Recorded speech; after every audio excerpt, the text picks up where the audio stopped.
If you're looking for a budget teleprompter for the Sony ZV-E10 or the Sony 40.5mm kit lens, this video is for you.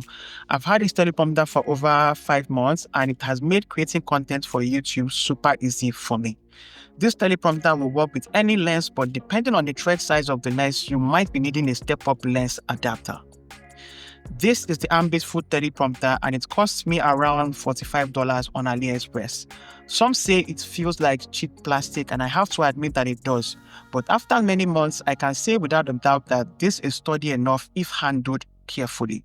In the box, you get 8 lens adapters, a remote control, and some other accessories for those of you that want to use a phone as your recording device.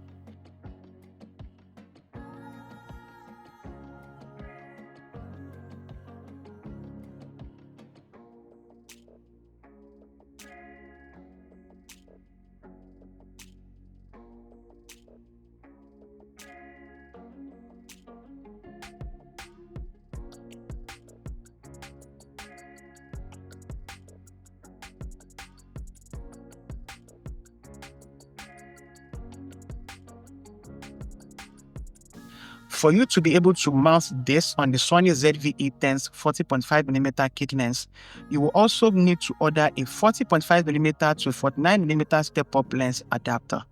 This one cost me $2 and I ordered it on the same day as the teleprompter so that they both arrived together.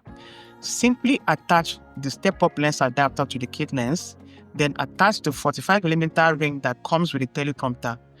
Gently mount the teleprompter onto the lens and you're good to go.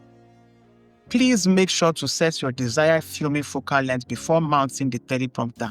Adjusting the focal length whilst the teleprompter is on the lens will trigger system errors and your camera might shut down. This manual for the teleprompter is self-explanatory, so I'm not going to go into detail so that this video stays short. The best teleprompter Android app to use with this is the Elegant Teleprompter.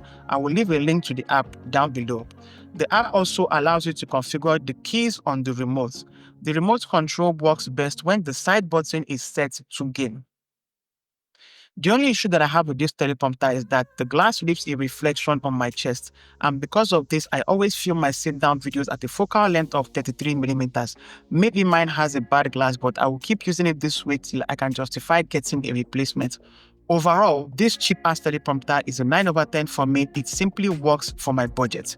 If you have any questions about this teleprompter, do please leave them in the comment section down below and I will reply as soon as I can.